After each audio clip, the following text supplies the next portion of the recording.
We thought the wounds were beginning to heal, or at least I thought so.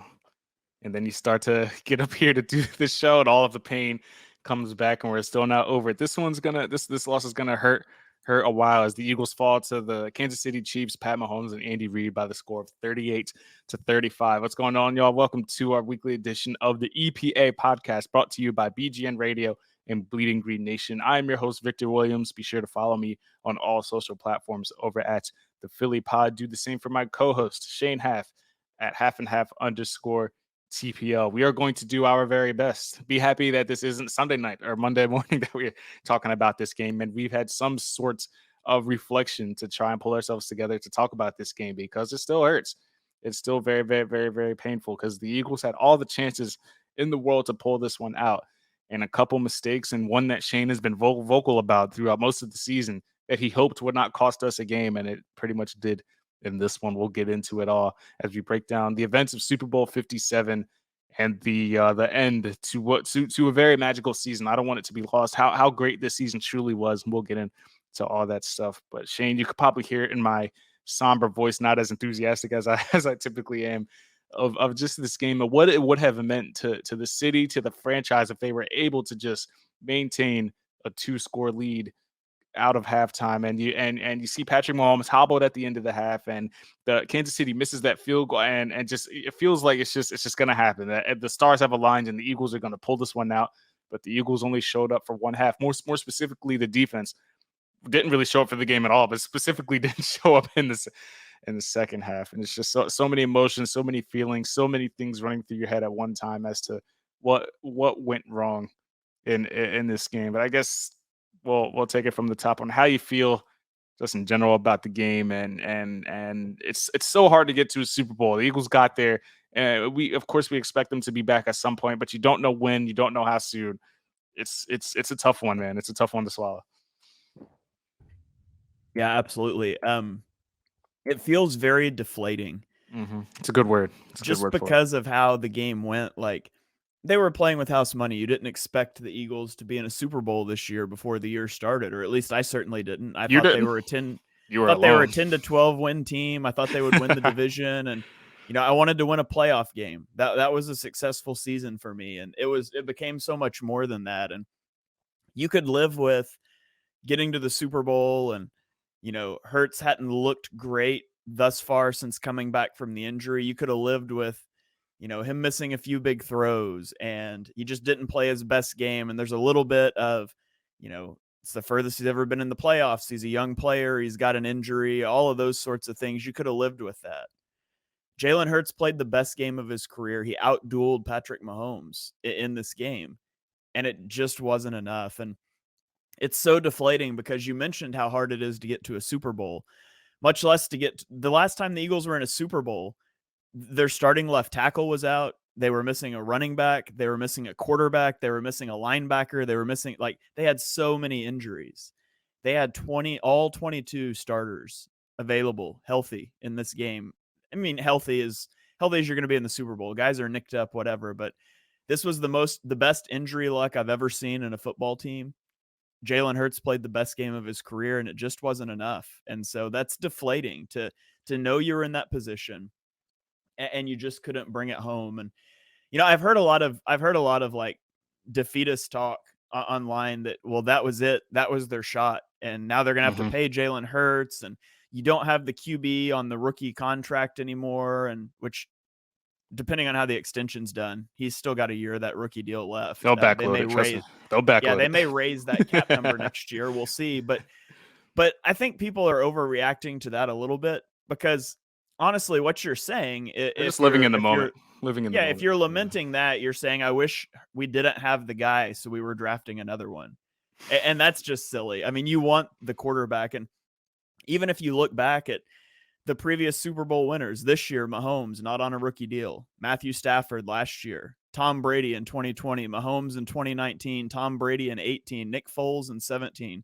Tom Brady in 16. Peyton Manning in 2015. Tom Brady 2014. You have to go all the way back to 2013 to see Russell Wilson win the Super Bowl on a rookie contract. And so it's nice. it lets you build the roster out in so many ways. And you don't want to overpay. You don't want to pay big money to a quarterback that's not a top 5 quarterback in the league, because it does create holes in your roster, holes that your quarterback has to be able to overcome. And that's what we saw Patrick Mahomes do. Jalen Hurts is a top 5 quarterback in the NFL. And so you pay him and you're happy about it. And it's going to create some holes in the roster. And you believe that he's good enough to cover those holes up. And that's where I'm at. It's deflating, but I'm hopeful. The Eagles have their guy. They've got their head coach. And so I think they're going to be back. If they win a Super Bowl, who knows? But I think they're going to be back. They'll certainly be back. Leading up to this game, a part of me was saying that I feel like Hurts is going. We're good. I think this definitely is going to be his first one. I wouldn't be shocked if we see him back in this game two or three more times in his career. But you need, and you alluded to the injuries, you need so many things to go right to even get a chance to get to the Super Bowl, let alone get there and win the whole thing. You had all your 22 starters available for not only the NFC Championship game but the Super Bowl. This was. And I feel great about the future, but man, just what this season could have meant. Like, you're 17-3, you're one of the greatest teams ever assembled. Howie Roseman probably gets in the Hall of Fame based on this alone. Sirianni and Jalen Hurts will win a ring in year 2. It's hard. They fumbled an opportunity in this game, and it's hard because you have to play near perfect, as close as you can get to a perfect game to beat Patrick Mahomes. And you had an uncharacteristic mistake from Jalen Hurts, who he absolved it. He did more than enough to make up for it.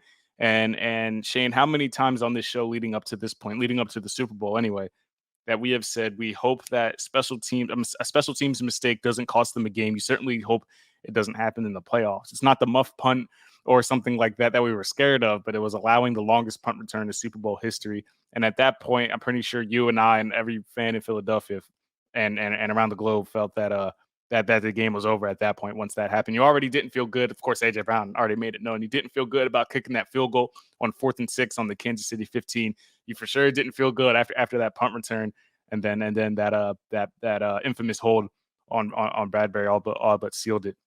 But I wanted to give you your flowers for you. You've been the special teams guy all the way. A mistake is going to cost us at some point. Let's pray it's not in the playoffs. And allowing that punt return basically cost them a chance at a Super Bowl title. Yeah, I don't want them. I didn't want that. But you said it though. Like, at some point, let's hope it's not in the playoffs. Of course, the Super Bowl had to happen. To be honest, I think the decision to punt more than the result itself cost them in that game. Oh wow, really? They weren't stopping Mahomes at that point. Like, we had seen it happen. We'd seen him march right down the field twice in a row. I thought Nick Sirianni and Shane Steichen did a really good job in this game, and I thought Nick was very aggressive as usual. Shane Steichen, I thought you saw Andy Reid be passive, and it cost his team. And I thought that's the edge here. That's the edge in this game. And then he punted on 4th and 2, maybe 4th and 3, depends on what game book you look at, down by 1. Like, what made you think that you were going to stop them? Honest, all punting is doing there, and it didn't even do this, but it's making Mahomes take 5 minutes to score instead of 2 minutes. And then you allow the turn, and that doesn't happen anyways. Man. But when they rolled out to punt that, I honestly couldn't believe it. Like, I thought maybe this is a fake. There's no way they're punting this ball. It just doesn't make sense. It's not consistent with anything that he's done. We saw them go for it on a 4th down in the 49ers game in a similar situation, that on their own side of the field, it was like at the 35. Now, granted, it was 4th and 1, not 4th and a long 2 or 4th and 3. So you couldn't just QB sneak, but they had gone on 4th and 5. They'd done other things in this game. I was surprised that they punted it. And I think that's a decision that if you ask, and maybe somebody has, I pulled an Aaron Rodgers and went on like a darkness retreat. Yeah, I just like blacked out. I'm sure we could all use one after that game. So I don't know what everybody said since. Maybe he was asked about that. I think if you asked him about it now, he would say that was a mistake and that you can't do that in that spot. And I don't expect that he would do that in another game like that. But that was a huge moment in the game, and I thought he made the wrong call. Yeah, I was actually more shocked they kicked that field goal on the 15 than the punt. I was more shocked that they did that, because that definitely seemed like a point when you're up 3 points. Being up 3 and being up 6 isn't a world of difference when you're going against Patrick Mahomes. If you're that confident in your defense that they can stop them from scoring 3 points, then you probably shouldn't. You probably should go for it anyway. I think you try and put the game away at that point. which is probably why AJ Brown made the comments that he did, that he felt like there was a chance that they could lose. But Hurts, played probably, to your point, the best game of his career. 304 passing yards, 70 rushing yards, had 4 total touchdowns, rushed for 3 of them. And I mentioned this on my podcast right before this one. If you would have told me, if an objective NFL, say you were an objective NFL fan, you just watch the Super Bowl every year, don't follow the teams, don't follow the rosters, don't follow the politics of it. If you just sat and watched it and watched both teams and didn't know anything, I'm certain most people would say that the guy in green was better than the guy in red, just from this game alone.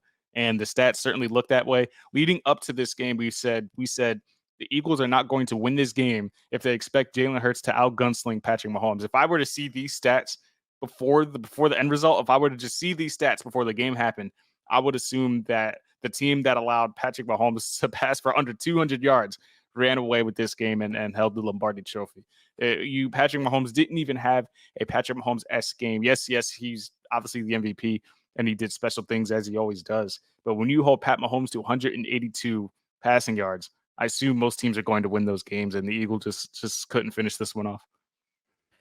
Yeah, it's disappointing. And even on Hurts' stats, 2 of probably his 4 best throws in the game, incompletions. They show up as incompletions on the stat sheet. That throw to Devonta Smith that was overturned on review. It was 100% a catch. Yeah, well, I don't know. I don't know what a catch is anymore. So nobody does. I tweeted that before, like as it was going to review. I said it was an amazing almost catch. I didn't think it was a catch, to be honest. I thought as he was kind of adjusting it, going out of bounds, I didn't know that he got the second foot down. Given the way the rules are constructed, though, it has to be 100%, like beyond all reasonable doubt, or however they say it. Has to overturn it, it takes overwhelming evidence, 100% basically. There's no way you could look at that rule to catch and say we're 100% sure it's not a catch. And so they shouldn't have overturned that, in my opinion, although I do think it ended up being the right call. The other one was that pass to Quez Watkins, and Quez Watkins has just gone full Jalen Reagor at this point. It's tough, man. Hurts with a blitzer in his face, he's staring right down the barrel, and he put that ball on Quez Watkins' hands. And Quez should have been able to catch that and score a touchdown, at the very least catch it and go down inside the 10, and he drops it, and you end up kicking a field goal on that drive. And those were 2 of his best throws. Of course, there was another one, the one where the Chiefs got a free rusher. So they schemed up a free rusher off the left side to force him into a contained guy on the right. And he started to roll right, and then he just spins around and runs back towards the left sideline, gets out of both guys, and he was able to flip his hips and hit Goddard. I think it was Goddard at the sideline for a first down.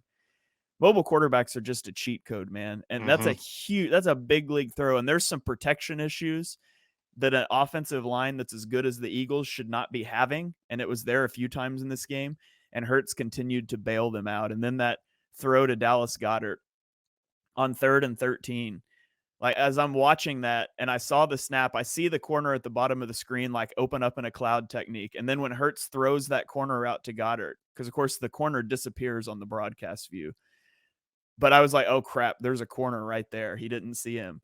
And then as the camera pans over, it's just inches over that guy's fingertips and drops in right in front of the safety. Just a phenomenal throw.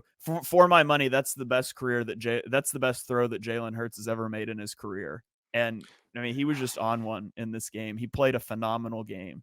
He was on another level. He should have probably won MVP regardless of the outcome. That's how good he was. As special as Patrick Mahomes is, winning the MVP is just the virtue of winning the game. They probably should have given it to Andy Reid for the clinic that he put on in this game as well. But the Quez drop is tough for a couple of reasons. Because number one, he appears to be slowing up on the route, and then he did that a few times this year where he's diving for balls that he shouldn't be diving for. And it isn't the first time he's made these mistakes in critical moments. We all remember the Washington catch and fumble and stumble, whatever that was. So it's not the first time he's done it. Then he reveals later on that he's playing through a grade 2 shoulder strain or whatever it is. Everybody's dinged up. Kind of comes off as why mention the injury now when you made a mistake? But it is what it is. But also, if you're gonna let Thornhill was draped on his back and pulled on his shoulder, but Quez Watkins said it altered the catch. You didn't get the full extension. Shouldn't have been extending anyway, but it did alter it. If you're going to, I'm perfectly fine with letting the players play, but if you're going to do that, be consistent throughout the entire game is my problem. And I'm not using the Bradbury holds as an excuse because the Eagles should not have been in that position regardless. But if you're not going to call it there, I don't expect you to call it on the Bradbury hold as well. That's my issue with refereeing in today's game, is that it's not consistent. You can't make calls when you deem it appropriate. If you're going to call it there or not call it there, be consistent with it later in the game. So with Thornhill draped on Quez's back, if you're not going to call it then, that's a more egregious hold than Bradbury's, is my point. So that's where I'm so fuzzy on refereeing. Again, the Eagles should not have been in that position where the Bradbury hold should have even occurred, but the consistency, it's not the call itself that's the issue, it's the consistency is my problem. Yeah, I mean, how many passes were thrown in this game? And show between the two of them. the first flag on a defensive back is thrown on the last one. It's not. Jalen Hurts threw 38. Patrick Mahomes threw 27. So what is that? 65 passes in this game, and there was one penalty. You gotta let them play backs, and I mean, when you're well, let me go back and say, I'm not a blame the refs guy. And neither am I. That's not what I'm about to do here. Because don't false start on a 3rd and 1 to stop you from QB sneaking and then fumble on 3rd and 6 and give up a fumble 6. Don't get Patrick Mahomes on the ground the few times you get pressure. Get a stop somewhere. Don't punt the ball on 4th and 2. Don't kick a field goal from the 15. Like, there's so many little things that go into it. But as you're gearing up for this game for 2 weeks and you say, this is going to be a great game, this is probably going to come down to who has the ball last. And when one flag changes who has the ball last, when you said the whole time, that's what it's going to come down to. That's a huge play. They knew it going into this game. We knew it. And so the difference between the Eagles having the ball last with 1:50 down 3 and the Chiefs basically kneeling the ball out to kick a chip shot field goal to win, the difference is a ticky-tack flag, the first one called on 65 dropbacks, that, by the way, you have Greg Olsen, a former tight end who would be biased towards offensive players, saying on the broadcast, you cannot throw that flag in that situation. You've got Tyreek Hill on Twitter after the game, or as that's happening, saying there's no way that's a flag. You have receivers in the NFL saying that. And I know what Bradbury said after the game. Active receivers, mind you, in today's game. Yeah. And I know what Bradbury said after the game, and I respect him for it because, it's kind of like the whole, you can find a holding on every play on offensive linemen. Mm-hmm. Yeah, there was some jersey grab there. He said what he should say, when he's not going to go cry about it for 3 weeks like 49ers players are. Mm-hmm. There's other things in the game, and that's the accountability that they have in that locker room. It's their culture, but it absolutely sucks that we were robbed of what would have been an epic finish. Like, this was and this will sound biased, I don't think it is. This is the best Super Bowl since 2017 in terms of quality of the game. Is back and forth, and to have that opportunity for the finish robbed from us. I mean, objectively, what is more entertaining? Letting the players play and see if Jalen Hurts executes a game-winning drive, or watching someone kneel the ball out and kick an extra point to win the game? And so it sucks. And it also sucks that we're even talking about it. Just like it sucked that after the Bengals game, that's what people were talking about, the push on Patrick Mahomes as he's out of bounds. Was that the right call? That one probably was. It still sucks that that's what ended that game, and that's what people were talking about in what was such a great game. So I hate it, but that's where we are. Yeah, it's man, because every fiber of my being believes that Jalen Hurts leads them to a game-winning drive, and they win that game 42-38. Like, that's how that game probably ends.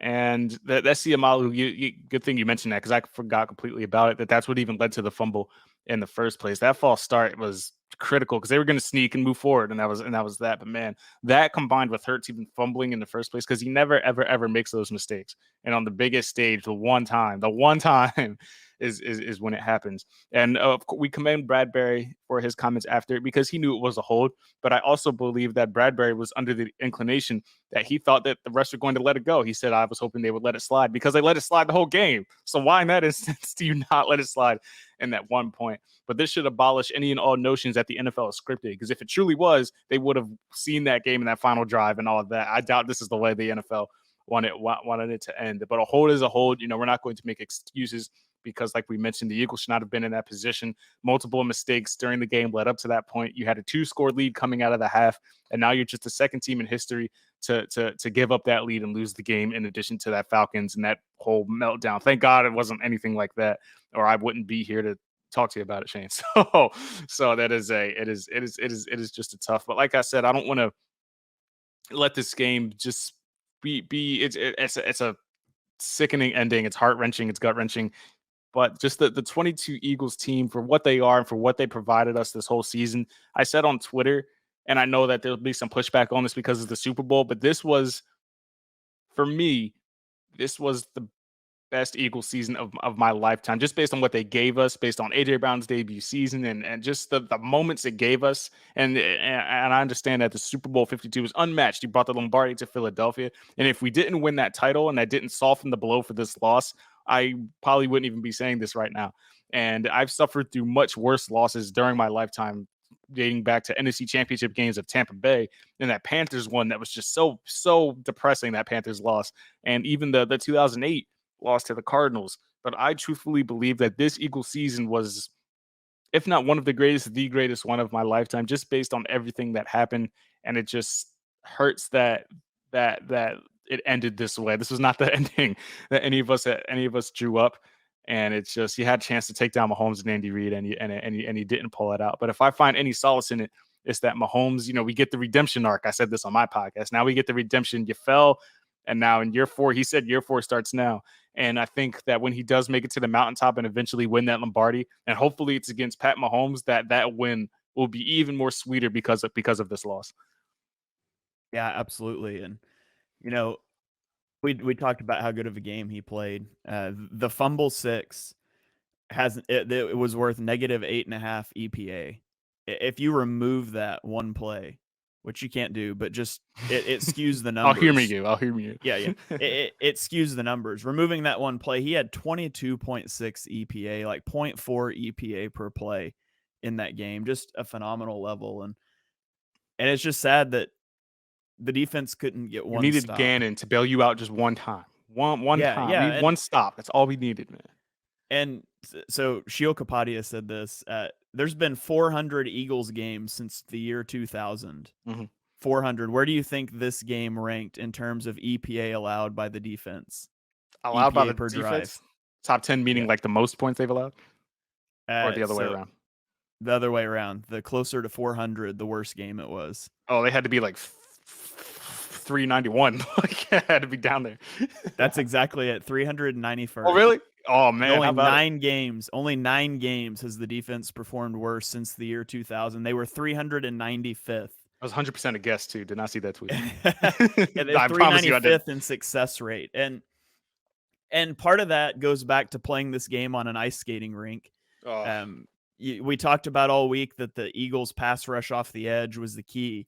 And Josh Sweat and Hassan Reddick couldn't even try to turn a corner without falling down. It's all over the tape. Go watch it. I mean, you got Jake Elliott falling down on a kickoff. You've got Kadarius Toney falling down trying to celebrate a touchdown. Offensive linemen left and right. Field conditions. Yeah, man. And so that takes the teeth out of your pass rush, and you need the pass rush to operate at a high level for this defense. And so I won't fault. I'll say it this way. I won't entirely fault Jonathan Gannon in this game. I'm not going to absolve him either, so don't tune out of the podcast yet if you're listening here later. I'm about to tune out myself, and I'm on.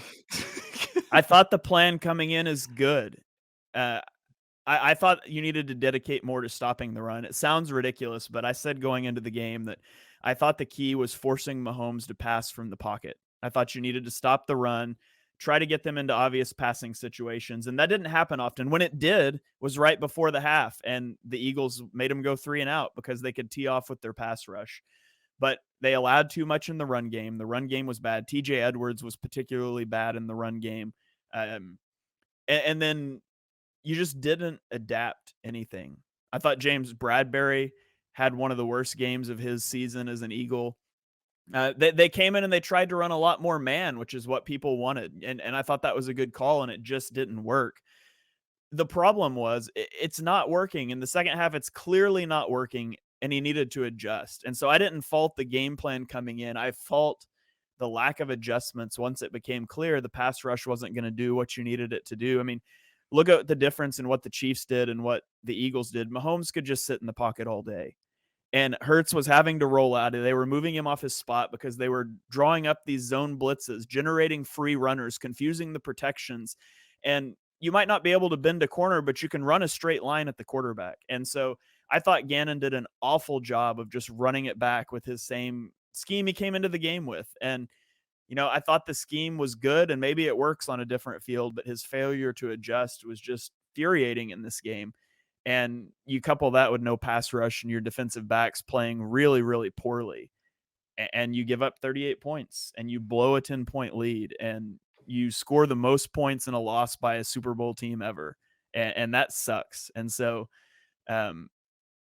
there's fuel. There's plenty of fuel for people that hated Jonathan Gannon, and you don't have to worry about him anymore. He's in Arizona. He stayed in Arizona. So he'll not be back next year. As a result, Jalen Hurts is the only quarterback of Super Bowl history to account for 4+ touchdowns and lose the game. And and you said it multiple times. Best game of his career, and it came in a loss and potentially the worst loss. But Jalen Hurts is no stranger to adversity. He's gonna use this loss as he's gonna remember how he felt after it, and he's gonna use it to propel him. And he's already, I'm sure, in the film room in the gym working on whatever is going to happen next year. Not even concerned about the contract that is undoubtedly going to start at $45 million per year. That's probably where negotiations will start. So we'll look forward to that. Shane, anything else you want to? Well, of course, this.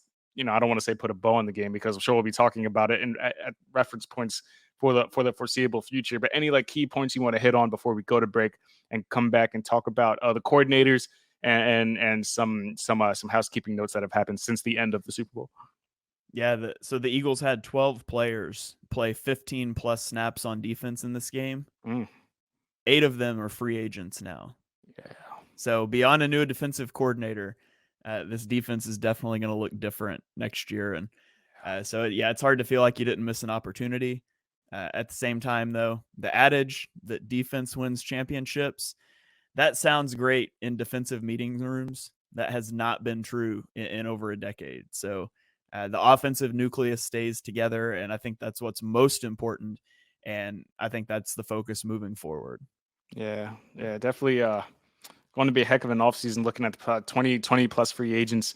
Well, they'll bring back or attempt to bring back the critical ones. I would assume CJ's at the top of that list, even though he had a very vague IG post that said it's been it was a fun time Philly or whatever it was. So let's hope he can stay put, and they'll figure out how they're going to structure Hurts' contract, backload it, do whatever so that they can build a competitive team. But man, when you have a quarterback playing at an MVP level on a rookie deal, and I know you mentioned the not really the significance of QBs on rookie deals, but when you have a guy making little money and you can put all these pieces around him and you don't get the job done, that does hurt. But a lot of good things to be happy about moving forward, and it starts with some of the coaches. And there's one here already in place to replace Shane Steichen that I think will be a good get moving forward. We'll talk about that when we come back for the break. Appreciate you guys tuning into the EPA podcast right here on Bleeding Green Nation. Stay tuned. We'll go into a quick break and talk about some coordinator stuff. We are the EPA show, coming back from Bleeding Green Nation.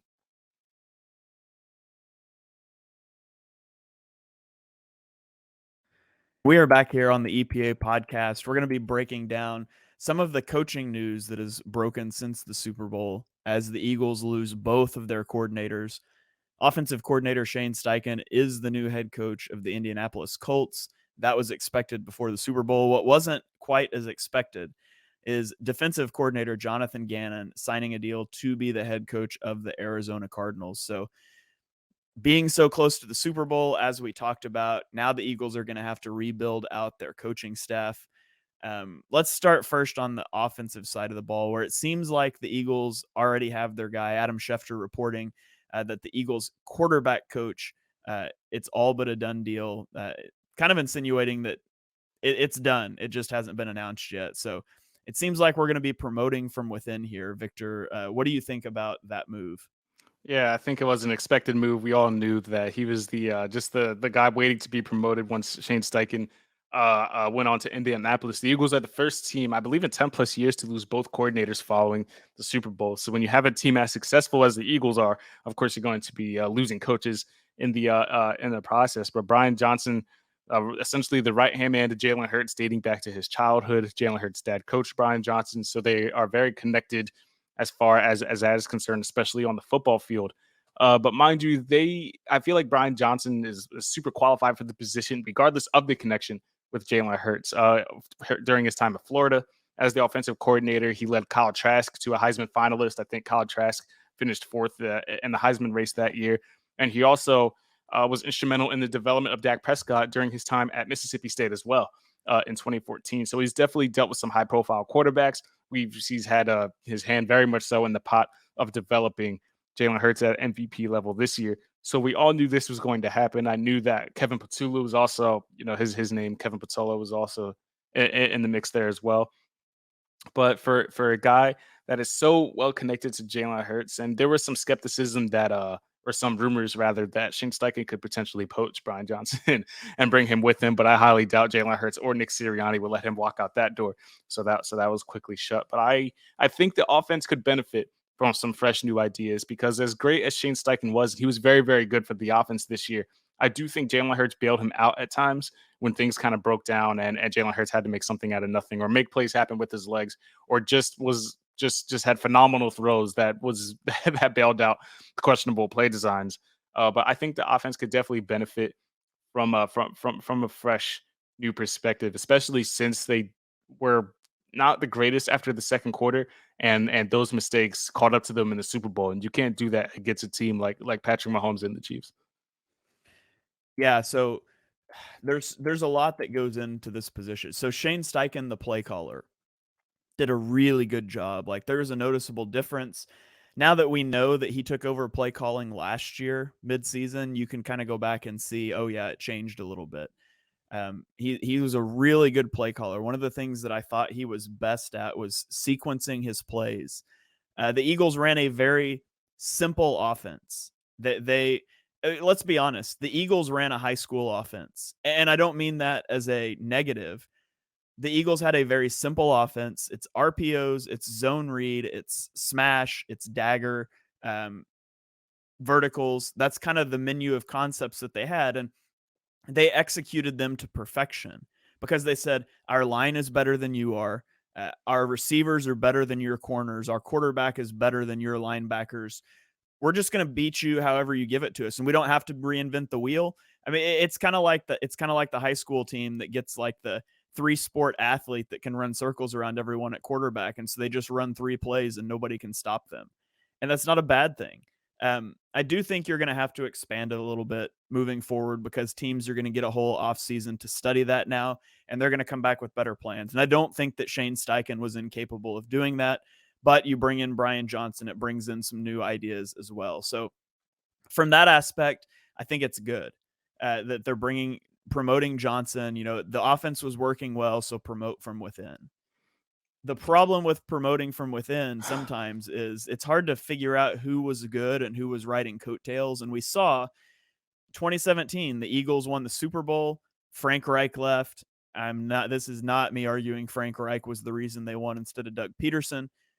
But they started to lose guys, and Doug Peterson promoted from within, and they weren't good. And so just because you initially stock that coaching staff, that's a different skill than continuing to build your coaching staff as you lose guys.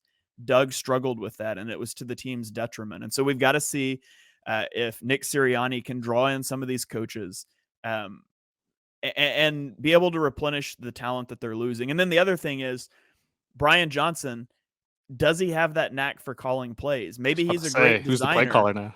but he's going to be calling the plays as well. And we know he did it a year at Florida. That's different thing. And so he's going to have to go through some growing pains there. So that's a big thing as well. But overall, I feel good about Brian Johnson coming in. The relationship he's got with Hurts. There were reports that there were at least 6 teams that were offering him offensive coordinator jobs, and the Eagles basically told him, just wait a minute. So he was going to be gone. It was either him or Steichen gone. So I'm glad that they didn't end up losing both, which you're always a little afraid of when you go long and teams have to wait like that. Yeah. The Jets were in the mix for him. Denver, a lot of teams were looking to, and they were going to hand him OC right away. Forget QB coach, forget anything else. So you're going to be the offensive coordinator. And to your point, yeah, the Eagles are like, well, if Steichen's gone, I'm not guaranteeing you the job, but yeah, it's yours, is what they said. So the biggest thing I want to see him improve on from Shane Steichen is building in hot reads into blitzes. Right. That's something that was just wholly missing from the Eagles offense this year. You saw it a few times in the Super Bowl where protection got messed up. There's a guy off the edge. Hurts is hot on the play. There is nobody for him to throw the ball to because they just didn't design it. So there's no Hurts is super smart. There's no reason Hurts can't read that stuff out. I don't know why those were not installed. That's a day one install. I don't know why that wasn't in the offense, but I hope that's something that Brian Johnson brings to the table. Yeah, definitely. The Eagles could benefit for that. That goes back to me saying that Hurts bailed out some of those plays where things broke down. So yeah, Brian Johnson likely to be the offensive coordinator. Pretty much said and done at that point. I think we all expected it from the offensive perspective. Now defensively is where things get a little more hairy. Now shout out to Shane Steichen for in his introductory press conference, he thanked the Eagles, thanked the players, this, and that. I don't think we definitely didn't get a press conference from Gannon, right? Like the game ended and bam, he's a Cardinal. You didn't have to go anywhere because the Arizona went from Arizona to Arizona. But we didn't hear anything from Shane Steichen, or not Shane Steichen, Jonathan Gannon regarding the game, the defensive approach, anything. So fans are a little upset about that. So as far as replacements go, I know Denard Wilson will be an in-house candidate, passing game coordinator, as well as defensive backs coach. Has his hand in the pot of the number one pass defense in the NFL. As far as anybody else, not sure. I've seen people calling for Lovie Smith.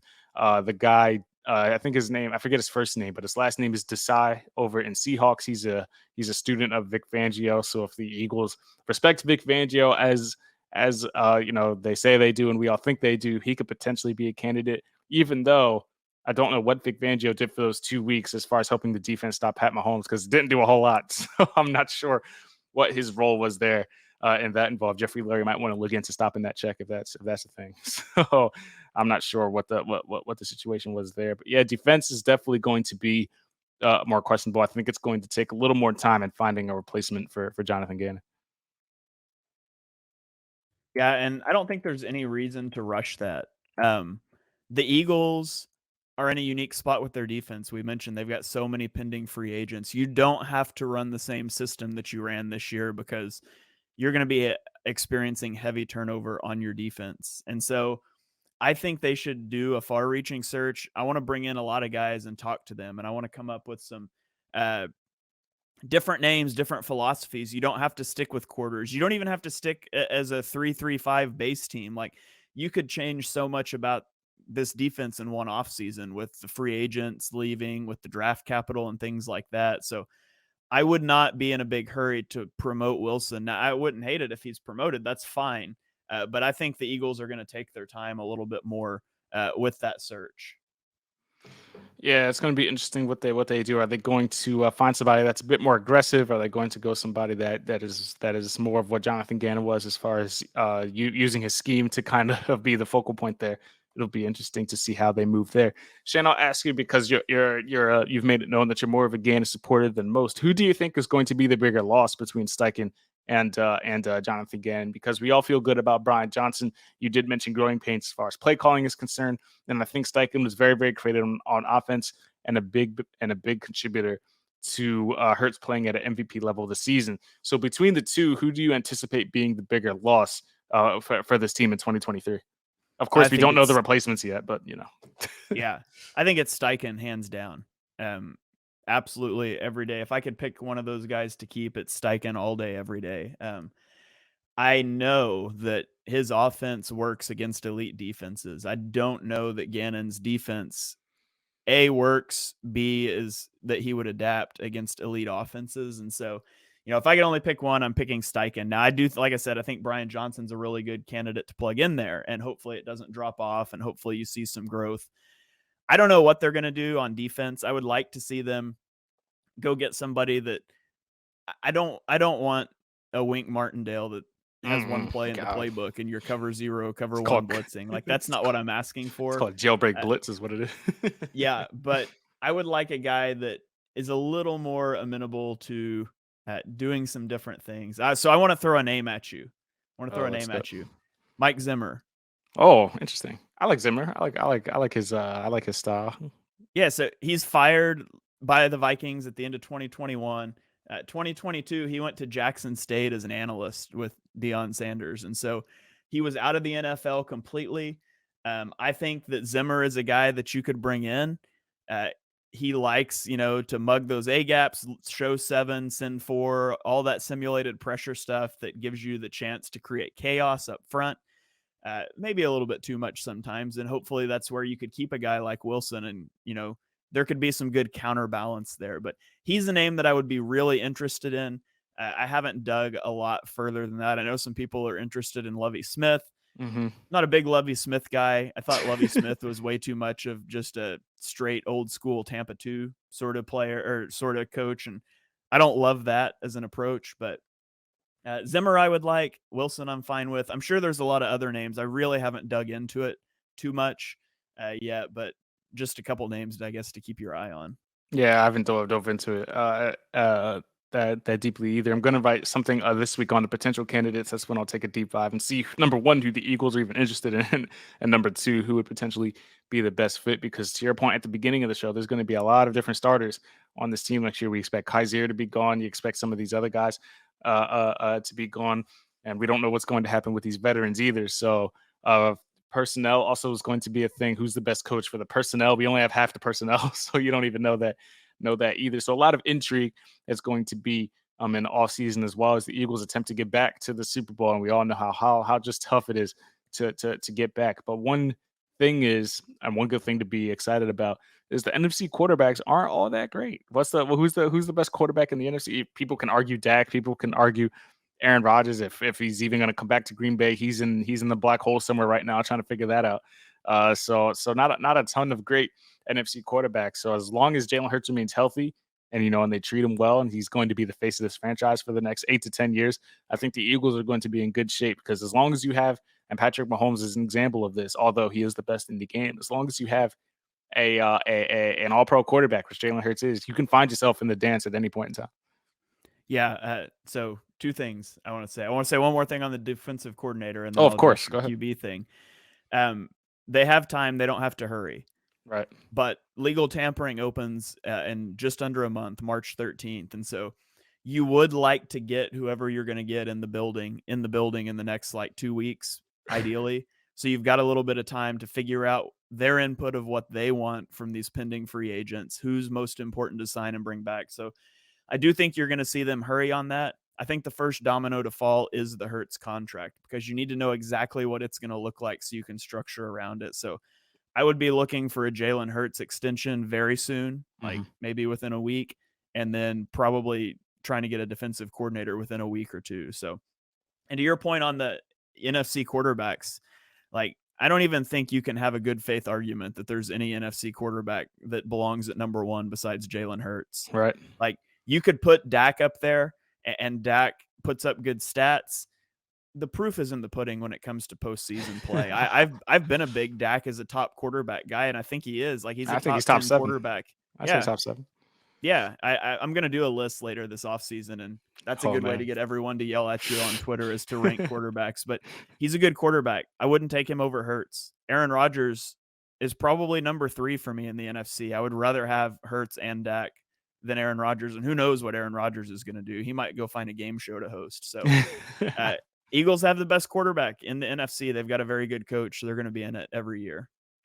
Yeah, definitely. They'll be firmly in the playoffs every single year, and hoping that they can get back to the the dance. So we just wanted to get up here to speak a little bit on the game. I know it's tough to get up here. I had to do this twice now today to get up here and talk about the pain that this game has caused. But very proud of everything that the 2022 Eagles have done. Don't want that to get lost. Very fun season. Very good year for the playoffs. Most wins in franchise history. It doesn't show for anything when you lose the Super Bowl, but a lot of good things to build on, a lot of good things to feel good about moving forward. Any last things for this show, Shane, as we wrap this one up and prepare ourselves for the offseason grind, our favorite time of year? No, I don't think so. I've talked about this game enough. I'm ready to flush it away. I will at some point come back and do all 22 stuff on this game. Mm-hmm. When scary. NFL Plus stops being a garbage product and will actually work again, because it hasn't worked for 2.5 weeks. And B, I just need a little more space. So I'm going to throw myself into draft stuff, and I'll circle back to all 22 later on. Yeah, it's scary stuff. I saw a little bit of all 22, and it's Andy Reid put on a clinic, man. It is he took advantage of Gannon and spun him around, threw him out the doors. What happened? Thank you guys for tuning into the EPA Podcast, our weekly edition show here on Bleeding Green Nation. If you enjoyed the show, please rate, subscribe, so you can catch up and make everyone aware of everything that's going on BGN Radio. Be sure to follow me, Victor Williams, at To The Philly Pod on all social platforms. Do the same for Shane at Shane Haff and Half _ TPL, and be sure to go to his YouTube channel. He does everything over there. He's cutting up draft stuff, I think. Is that what you're doing? What are you doing currently on YouTube? Yeah, so I released a video today. It was the top 7 guys I was right about in the 2022 draft. Oh, who are you, Colin? Colin doing when I was right and wrong? Yeah. So before I kind of get into 2023 stuff, I went back and looked at my big board and kind of who I was higher on than consensus that did really well, and kind of cut up a video about that. So I will probably try to get around. I'm going to start getting into like 2023 draft stuff, but I'll probably try to circle back and do the guys I was wrong about too. But that one's hard because, like, I mean, it's all hard 1 year out, but some of the guys, it's like, I don't know if I was wrong about them or they just landed in a bad situation. So, but I'll be getting into that too. So I released that video today. It's going out in clips on Twitter throughout the day today. So you can check that out if you want to. And I'll have lots of draft stuff coming out over the next couple months. The fun stuff. Yes, be sure to go follow his YouTube for that. Be sure to go check out my other show, The Philly Pod. You can search that on all podcast platforms as well. Releasing one today, talking, all that, all that stuff. Thank you guys for checking this out. We'll catch up with you next week on whatever it is that happens in the meantime. Perhaps a Jalen Hurts extension. Perhaps they find a defensive coordinator. Who knows what's going to happen in the meantime? But we will catch you guys up with all of that when the time does come. Until the next one, y'all, peace out. We'll catch you guys on the next one from a very sad couple of co-hosts over here. Go Birds. Go Birds.